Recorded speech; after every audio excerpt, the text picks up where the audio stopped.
অবশেষে বিজিতের ডেরায় গিয়ে জিৎ মুখার্জিকে বাঁচিয়ে নিল পরশুরাম আয়ুষের সাহায্যে। হ্যাঁ বন্ধুরা, এমনটাই দেখা যাবে। বিস্তারিত জানতে ভিডিওটিতে লাইক দিয়ে চ্যানেলটি সাবস্ক্রাইব করে দেখতে থাকুন। ধারাবাহিকের আগামী পর্বগুলোতে দেখা যায় যে এক টান টান উত্তেজনা মুহূর্ত। আয়ুষী যখন ডান দিকে তাকিয়ে পরশুরামকে দেখতে থাকে আর তখন তার মনের ভেতর জমে থাকা ভয়টা কিছুটা হলেও কেটে যায় পরশুরামের চোখের ইশারায় আর বলরামের বর্ষায়। সে ধীর পায়ে সামনের দিকে এগিয়ে যায়। গোডাউনের ভেতরে পরিবেশটা একদম থমথমে। চারদিকে বিজিতের গুন্ডারা কড়া পাহারায় দাঁড়িয়ে আছে। আয়ুষীর ভেতরে ঢুকতেই দেখা যায় বিজিতের অট্র হাসি হেসে ওঠে আর বিজিত নিজের চেহারা থেকে উঠে এসে বলে, আসুন আসুন মিসেস আয়ুষী ম্যাডাম, আমি জানতাম আপনি ঠিক আসবেন। মাথায় সোজা বন্দুক ঠেকিয়ে বিজিত বলে, সেকেন্ডের মধ্যে সই না করলে জিতের মাথা আমি এসেছি, এবার আমার এখানেই উড়ে যাবে। এদিকে আয়ুষীর শরীরে লাগানো ট্রান্সমিটারের মাধ্যমে বাইরের দিকে ছড়ে দেয় বলরাম শয়তানি হাসি হেসে বলে, এই সমস্ত কিসের? সবকিছু আমাদের স্পষ্টভাবে শুনতে পাচ্ছিল। জিতের মাথায় বন্দুক ঠেকানোর কথা শুনেই পরশুরামের রক্ত জিৎ মুখার্জি সমস্ত প্রপার্টি আর এক মুহূর্ত দেরি না করে গোডাউনের পেছনের আজ ভেতরে আমার নাম করে আর বলরামকে বলে যে সামনের দিক থেকে তোমার ডেডের কাছে নিয়ে যেতে পারবো। আয়ুষী যখন ডেডের প্রাণ বাঁচাতে নিরুপায় হয়ে যায়, চোখে জল নিয়ে বিজিত হাতে গিয়ে গুন্ডাদের ইশারা করে। গুন্ডারা ভেতর থেকে গোডাউনের পেছনে দরজা ভেঙে যায়, বাধা অবস্থায় আর দুয়ার মধ্যে দিয়ে এন্ট্রি নেয় আমাদের কমন ম্যান পরশুরাম। পরশুরামকে দেখে বিজিত আর তার গুন্ডারা রীতিমতো চমকে ওঠে। বিজিত চিৎকার করে ওঠে, কে তুই? কারণ পরশুরাম মুখটা ঢেকে গিয়েছিল আর তখন বলে, এখানে কিভাবে এলি? পরশুরাম শান্ত অথচ গম্ভীর গলায় বলে, আমি কমন ম্যান, তোদের মতো জানোয়ারদের অন্যায়ের হিসেবে মেটাতে এসেছি। এরপরই শুরু হয় অ্যাকশন। বিজিতের গুন্ডারা এক যুগে পরশুরামের উপর ঝাঁপিয়ে পড়ে। ঠিক তখনই কিন্তু পরশুরাম একা হাতে সবাইকে তুলোধনা করতে থাকে, ইচ্ছে মতো ধোলাই দেয়। তার একটা ঘুষি যেন একটা হাতুড়ির যা হয়ে আসছে পড়ে গুন্ডাদের গায়ে।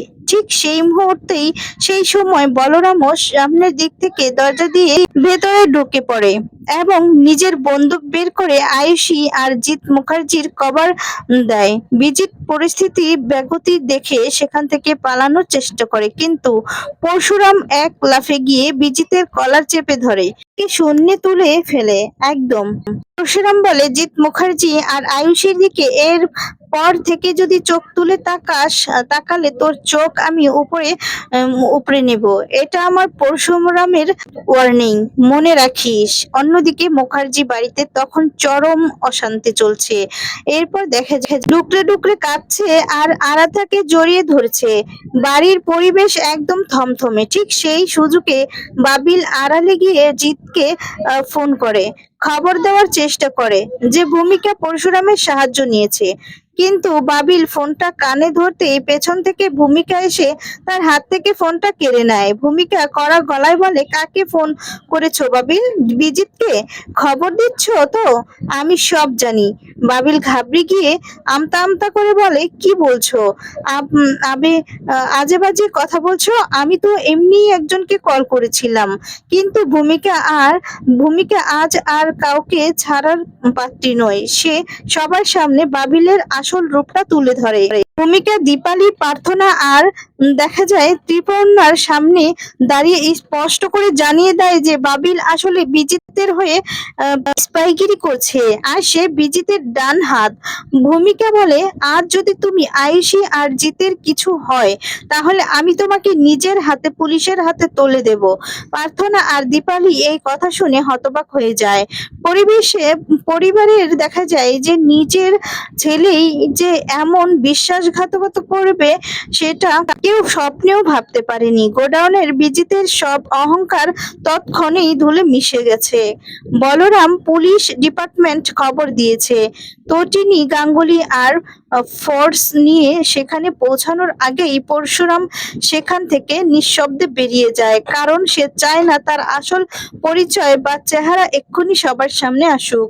পুলিশ এসে বিজিত আর তার গুন্ডাদেরকে অ্যারেস্ট করে। আয়ুষী আর বিজিতকে নিরাপদে উদ্ধার করা হয়, কিন্তু বিজিত দেখা যায় পুলিশের গাড়িতে ওঠার আগেই আয়ুষীর দিকে তাকিয়ে এক ভয়ঙ্কর হাসি দেয়। হেসে বলে যায় যে খেলা তো সবে শুরু হলো আয়ুষী, আমাকে জেলে পাঠিয়ে তোমরা শান্তিতে থাকবে? কিছুতেই না, পারবে না থাকতে। আর কারণ আসল মাস্টারমাইন্ড তো তোমাদের বাড়িতেই বসে আছে। এই কথা শুনে আয়ুষী আর জিতের পায়ের তলা থেকে যেন মাটি সরে যায়।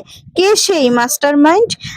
সেটা কি তবে শিবপ্রসাদ, নাকি অন্য কেউ, নাকি কলকাঠি নাড়ছে পেছন থেকে?